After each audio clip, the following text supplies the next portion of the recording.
third formula of fundamental law of trigonometry. Since sine of alpha minus beta is equal to sine alpha cos beta minus cos alpha sine beta, and cos of alpha minus beta is equal to cos alpha cos beta plus sine alpha multiplied by sine beta, for alpha is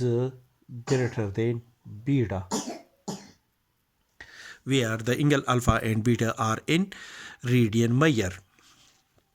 Now, tangent of alpha minus beta is equal to sine of alpha minus beta divided by cos of alpha minus beta. And since sine of alpha minus beta, according to the above formulas, is discussed in lecture number 1st and 2nd in of the fundamental law of trigonometry, sine of alpha minus beta is equal to sine of alpha cos of beta minus cos of alpha sine beta, and cos of alpha minus beta is equal to cos of alpha cos of beta plus sine of alpha sine beta. Divide the numerator and denominator by cos of alpha cos of beta. We have sine of alpha cos of beta divided by cos of alpha cos of beta minus cos of alpha sine beta divided by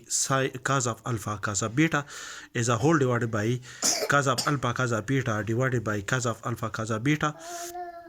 plus sine of alpha sine of beta divided by cos of alpha cos of beta.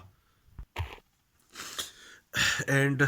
is cos of beta, cancel cos of beta with cos of beta, this term is equal to sine of alpha cos of beta minus cancel cos of alpha with cos of alpha, which is equal to, after simplification, this term is equal to sine of beta divided by cos of beta as a whole divided by cancel cos of alpha with cos of alpha and cos of beta with cos of beta. The result is equal to 1 plus sine of alpha divided by cos of alpha multiplied by sine of beta divided by cos of beta, and sine of alpha divided by cos of alpha is equal to tangent of alpha minus sine of beta divided by cos of beta, the angle is the same, is equal to tangent of beta as a whole divided by 1 plus sine of alpha divided by cos of alpha, these two angles are the same, which is equal to tangent of alpha, and sine of beta divided by cos of beta, these two angle is the same, which is equal to tangent of beta, which is a third formula of fundamental law in trigonometry.